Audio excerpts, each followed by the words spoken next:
Welcome dear students, welcome to our channel Edu for sure. मैं कुमार विक्रमादित्य आपका हमारे channel पे स्वागत करता हूं।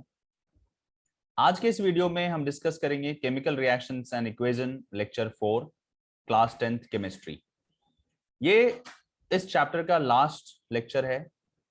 ऑलरेडी 3 लेक्चर्स अपलोडेड हैं चैनल पे, आप वहां जाकर उन तीनों लेक्चर्स को देख सकते हैं और सीख सकते हैं। To join our 100 for sure batch आप व्हाट्सएप कर सकते हैं गिवन नंबर पे। चलिए स्टार्ट करते हैं आज का लेक्चर। तो सबसे पहले हम डिस्कस करेंगे redox reaction. Redox word 2 word से मिलकर बना हुआ है, एक ऑक्सीडेशन, दूसरा रिडक्शन। रिडक्शन का रेड और ऑक्सीडेशन का ऑक्स, सो ये दोनों मिलकर बनता है redox, red plus ox, redox reaction. So redox reaction होता क्या है? तो फर्स्ट ऑफ ऑल हम डिस्कस करेंगे ऑक्सीडेशन और रिडक्शन क्या होता है। और जब एक रिएक्शन में ऑक्सीडेशन और रिडक्शन दोनों रिएक्शन हो तो ऐसे रिएक्शन को हम कहेंगे redox reaction. Oxidation and reduction दोनों साइमल्टेनियसली होते हैं। ऐसा नहीं होता कि ऑक्सीडेशन हुआ और रिडक्शन नहीं हुआ, या रिडक्शन हुआ ऑक्सीडेशन नहीं हुआ। तो these reactions take place simultaneously. तो चलिए देखते हैं कब हम ऑक्सीडेशन कहेंगे और कब हम रिडक्शन कहेंगे। Addition of oxygen, addition of oxygen को हम कहते हैं ऑक्सीडेशन। अगर किसी सब्सटेंस में ऑक्सीजन ऐड हुआ है तो हम कहेंगे उसका ऑक्सीडेशन हुआ है। एंड सिमिलरली अगर लॉस हुआ है, ये क्या हो रहा है, ऐड हो रहा है, और यहां पर क्या हो रहा है, लॉस हो रहा है। अगर लॉस ऑफ ऑक्सीजन हो रहा है किसी सब्सटेंस से तो हम कहेंगे रिडक्शन हुआ है। देन अगर हाइड्रोजन का लॉस हुआ है तो भी हम कहेंगे ऑक्सीडेशन, और अगर हाइड्रोजन का गेन हुआ है या ऐड हुआ है हाइड्रोजन तो भी हम उसे कहेंगे रिडक्शन। और एक थर्ड बेसिस भी है इलेक्ट्रॉन। अगर इलेक्ट्रॉन का लॉस हुआ है, if electron is lost by any of the reactant, तो हम कहेंगे कि उस रिएक्टेंट का ऑक्सीडेशन हुआ है। और अगर किसी रिएक्टेंट ने इलेक्ट्रॉन गेन किया है तो हम उसे कहेंगे रिडक्शन हुआ है। So this is gain. So ये 3 बेसिस हैं जिसके ऊपर हम डिसाइड कर सकते हैं कि किस सब्सटेंस का ऑक्सीडेशन हुआ है और किस सब्सटेंस का रिडक्शन हुआ है। चलिए एक एग्जांपल के थ्रू समझते हैं। हमारे पास एक रिएक्शन है CuO plus H2, when it is heated gives us Cu plus H2O। आप देख सकते हैं कि इस रिएक्शन में हाइड्रोजन और कॉपर ऑक्साइड ये 2 रिएक्टेंट्स हैं, कॉपर एंड वाटर ये 2 प्रोडक्ट्स हैं। So it is clearly visible कि CuO ने ऑक्सीजन को लूज किया है। तो CuO ऑक्सीजन को लूज करने के बाद बनाता है कॉपर मेटल। तो जैसे ही ऑक्सीजन का लॉस हुआ तो लॉस ऑफ ऑक्सीजन को हम कहते हैं रिडक्शन। तो CuO रिड्यूस होके कॉपर बना रहा है। और ये भी क्लियरली विजिबल है कि H2 ने ऑक्सीजन गेन किया, और H2 ने ऑक्सीजन गेन करने के बाद वाटर बनाया, H2O बनाया। तो यहां पर हम कह सकते हैं कि CuO का रिडक्शन हुआ है और H2 का ऑक्सीडेशन हुआ है। ध्यान रखिए, सब्सटेंस जो ऑक्सीडाइज हुआ है या सब्सटेंस जो रिड्यूस हुआ है वो आपको रिएक्टेंट साइड में मिलेगा। प्रोडक्ट साइड में तो जो भी आपको प्रोडक्ट मिल रहा है वो रिएक्शन के बाद मिल रहा है। तो CuO is the substance oxidized and CuO is the substance reduced and H2 is the substance oxidized। Fine. तो अगर आपसे पूछा जाए सब्सटेंस ऑक्सीडाइज्ड तो आप सिंपली कह सकते हैं H2, and substance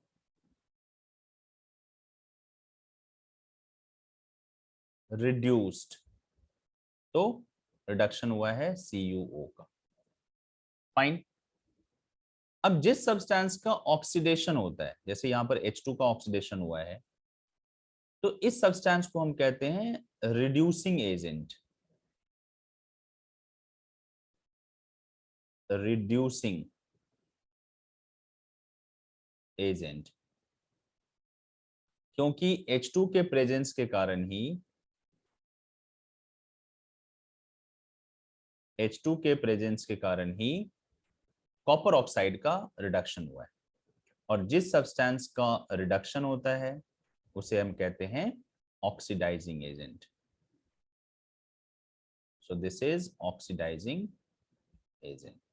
CuO is the oxidizing agent, H2 is the reducing agent. ध्यान रखना है आपको, जिस सब्सटेंस का रिडक्शन हुआ है वो ऑक्सीडाइजिंग एजेंट है, और जिस सब्सटेंस का ऑक्सीडेशन हुआ है वो रिड्यूसिंग एजेंट है, ऑपोजिट चलता है.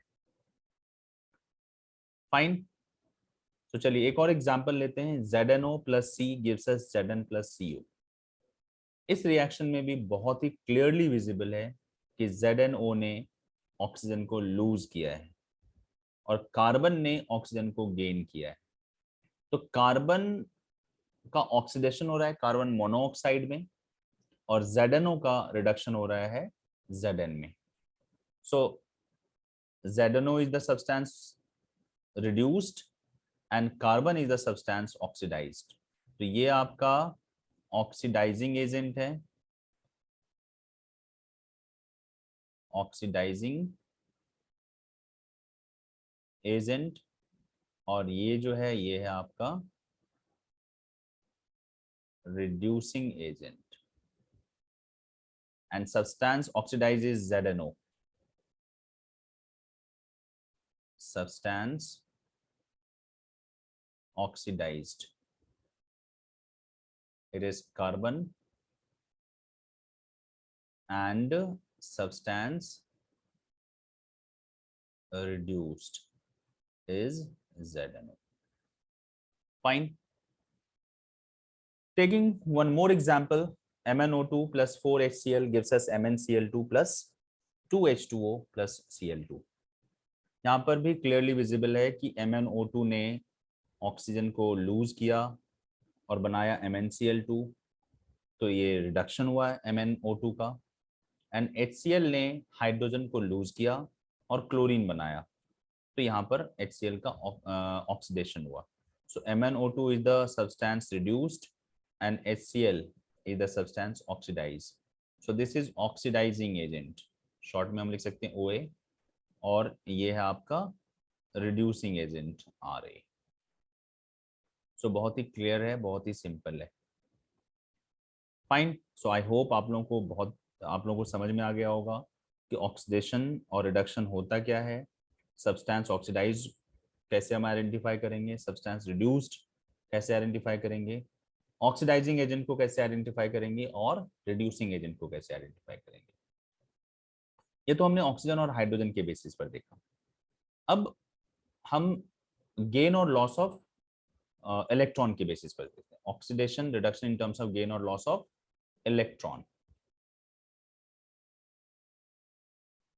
चलिए अब देखिए एक रिएक्शन लेता हूं मैं. Na plus Cl2 gives us NaCl. Balance करेंगे तो यहाँ पर 2 आएगा और यहाँ पर भी 2 आएगा.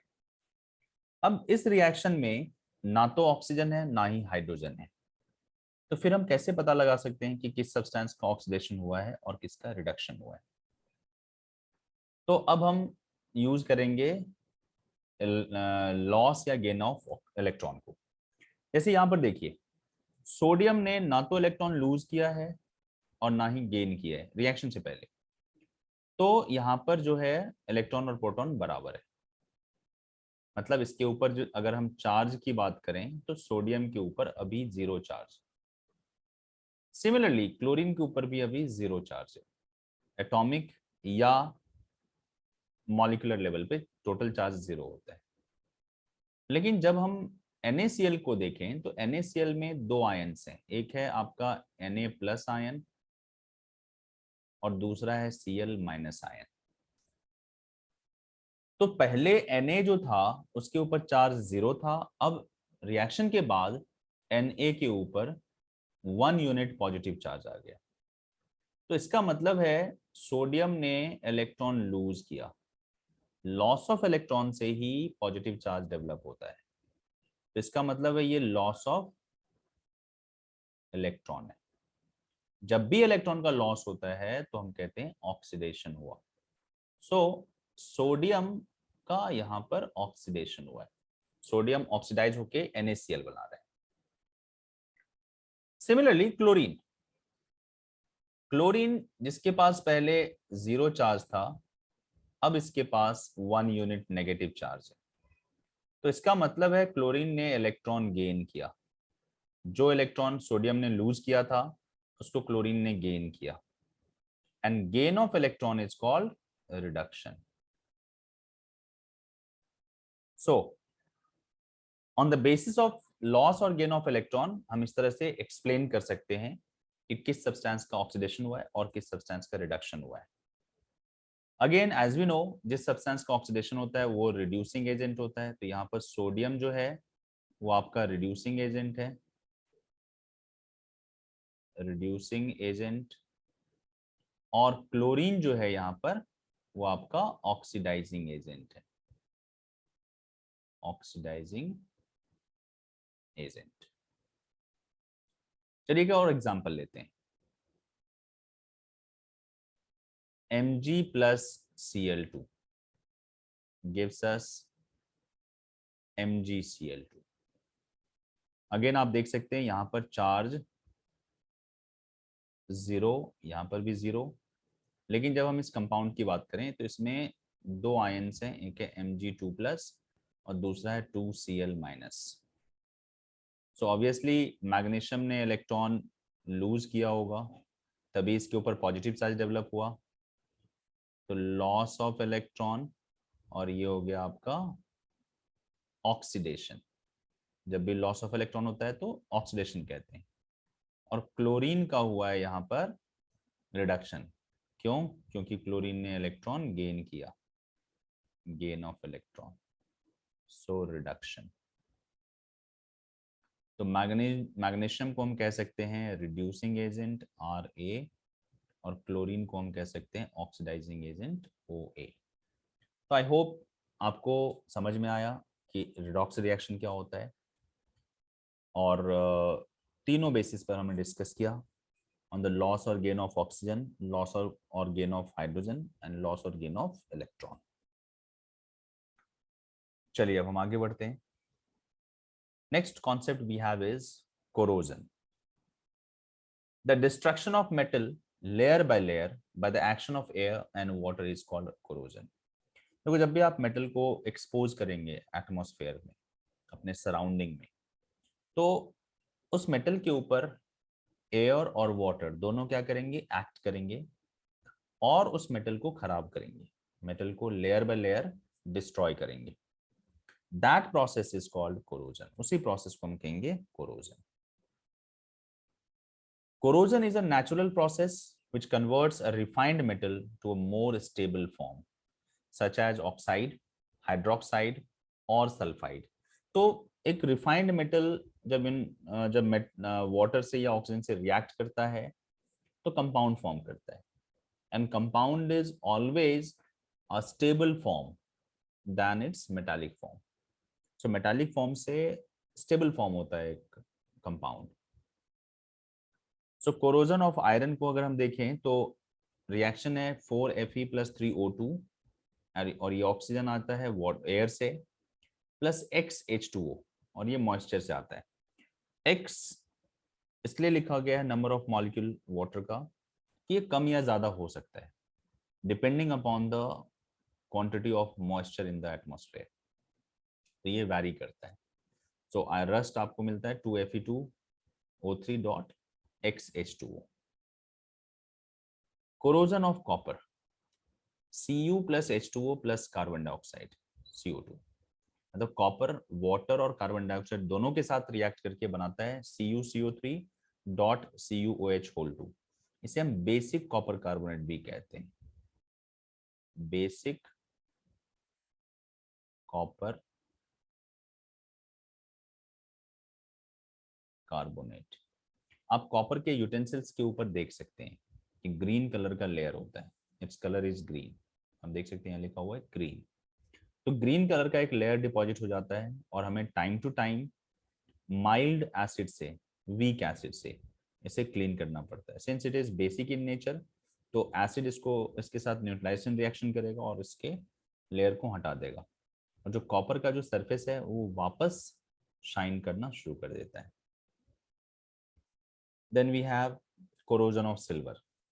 सिल्वर ऑर्नामेंट्स के ऊपर एक ब्लैक कलर का लेयर डिपॉजिट हो जाता है। जब आप सिल्वर ऑर्नामेंट को काफी दिनों के लिए यूज करते हैं, काफी दिनों से, तो उसके ऊपर एक लेयर डिपॉजिट हो जाता है ब्लैक कलर का, और ये ब्लैक कलर का जो लेयर होता है वो सिल्वर सल्फाइड का होता है। तो सिल्वर एटमॉस्फेरिक हाइड्रोजन सल्फाइड से रिएक्ट करता है और बनाता है black coloured silver sulphide, and hydrogen gas liberate हो जाता है। So these are the corrosion of iron, copper and silver. Prevention from rusting. Rusting से हम प्रिवेंट कर सकते हैं आयरन को। The rusting of iron can be prevented by painting, oiling, galvanising, anodising. तो पेंटिंग और ऑयलिंग में हम क्या करते हैं, या तो पेंट का एक लेयर डिपॉजिट कर देते हैं ऊपर मेटल, आयरन के ऊपर, मेटल ऑब्जेक्ट्स के ऊपर, या फिर हम ऑयलिंग कर देते हैं, ऑयल अप्लाई कर देते हैं सरफेस के ऊपर। होता क्या है इससे, जो मेटल है, आयरन है, वो एटमॉस्फेरिक ऑक्सीजन या मॉइस्चर के कांटेक्ट में नहीं आ पाता, और कोरोजन आपका स्लो डाउन हो जाता है process. Galvanisation is a method of protecting steel and iron from rusting by coating them with a thin layer of zinc. तो अगर आप जिंक का एक लेयर डिपॉजिट करते हैं आयरन आर्टिकल्स के ऊपर, तो इस प्रोसेस को हम कहते हैं गैल्वेनाइजेशन। पर्पस वही है, आयरन का जो एक्सपोजर है एटमॉस्फेरिक ऑक्सीजन और एयर, वाटर से, मॉइस्चर से, उसको प्रिवेंट करना। और जैसे आपने exposure to the water and air को प्रिवेंट किया, तो रस्टिंग भी रुक जाता है या स्लो डाउन हो जाता है। So I hope it is clear. So this is how we can prevent rusting. Now, the next and the last topic of the chapter is rancidity. The degradation of oil and fat containing compound in presence of oxygen is called rancidity. हम लोगों ने जरूर observe करा होगा कि अगर कुछ cooked food अगर वो बाहर रह गया कुछ देर के लिए, तो कुछ देर में वो खराब हो जाता है, उसमें से एक फोल स्मेल आने लगता है। इस प्रोसेस में होता क्या है, जो कुक्ड ऑयल है, या एटमॉस्फेरिक ऑक्सीजन के साथ रिएक्ट करके पॉइजनस सॉल्ट बनाता है, और उस रिएक्शन के कारण उस सब्सटेंस का, उस एडिबल सब्सटेंस से एक फोल स्मेल आना शुरू हो जाता है। So the process is called rancidity. When fats and oils are oxidized, they become rancid and there is smell and taste change. हम इसे प्रिवेंट कैसे कर सकते हैं, रैंसिडिटी को हम प्रिवेंट कैसे कर सकते हैं? Use of air tight containers. अगर आप एयर टाइट कंटेनर्स में फूड आइटम्स को स्टोर करते हैं, तो जो फूड है उसका एक्सपोजर एयर से बहुत कम हो जाता है। जितना एयर ट्रैप हो गया, बस उसी के साथ उसका रिएक्शन होता है। तो इस तरह से आप फूड को लंबे समय तक प्रिवेंट कर सकते हैं फ्रॉम गेटिंग रैंसिड। सेकेंड है packing with nitrogen. Nitrogen comparatively एक इनर्ट गैस है ऑक्सीजन के कंपैरिजन में। ये जल्दी रिएक्ट नहीं करता कुक्ड ऑयल से। तो जितने भी चिप्स के, वेफर्स के पैकेट्स होते हैं, they are flushed with nitrogen. Nitrogen से उसको फिल कर देते हैं, क्योंकि वेफर्स, चिप्स, इन सबको ऑयल में ही फ्राई किया जाता है। तो कुक्ड ऑयल होने से चांसेस ऑफ रैंसिडिटी बढ़ जाती है। तो नाइट्रोजन पैकिंग किया जाता है सो दैट इनको खराब होने से, रैंसिड होने से बचाया जा सके। रेफ्रिजरेशन। अगर आप फूड को लो टेम्परेचर पर स्टोर करते हैं, तो लो टेम्परेचर पर भी रैंसिडिटी का जो प्रोसेस है वो स्लो डाउन हो जाता है, और आप फूड को लंबे समय तक प्रिवेंट कर सकते हैं। अगर आप रेफ्रिजरेटर में रखते हैं, तो आज का फूड हम कल भी खा सकते हैं, परसों भी खा सकते हैं। तो इस तरह से उसका जो शेल्फ लाइफ है, उसका जो ड्यूरेशन है, उसको आप एक्सटेंड कर सकते हैं by storing it as at low temperature. Next है एडिशन ऑफ एंटीऑक्सीडेंट्स और प्रिजर्वेटिव्स। ये सब्सटेंसेस जो होते हैं केमिकल्स होते हैं, सिंथेटिक केमिकल्स होते हैं, जिनको अगर आप फूड में ऐड कर देंगे तो फूड का जो ऑक्सीडेशन का जो प्रोसेस है वो स्लो डाउन हो जाता है और फूड को लंबे समय तक खराब होने से बचा देता है ये। देन वैक्यूम पैकिंग, ऑब्वियसली अगर आप पैक से पूरा का पूरा एयर निकाल दोगे, उसमें ऑक्सीजन रहेगा ही नहीं, तो ऑक्सीडेशन भी नहीं होगा एंड फूड जो है वो खराब होने से, रैंसिड होने से बच जाएगा। So vacuum packing is another option. Dry fruits को हम जनरली वैक्यूम पैकिंग करते हैं। Then prevention of exposure to sunlight, अगर आप फूड को सनलाइट में एक्सपोज करते हैं तो जो रैंसिडिटी का प्रोसेस है वो थोड़ा फास्टर हो जाता है। सनलाइट एक कैटलिस्ट का काम करेगा यहाँ पर, जो कि टेम्परेचर भी बढ़ाएगा और रिएक्शन के रेट को भी बढ़ाएगा। तो हेंस अगर आप फूड को प्रिवेंट करते हैं सनलाइट से, तो इसको आप लंबे समय तक प्रिवेंट कर सकते हैं from getting rancid. Thank you, thanks for watching.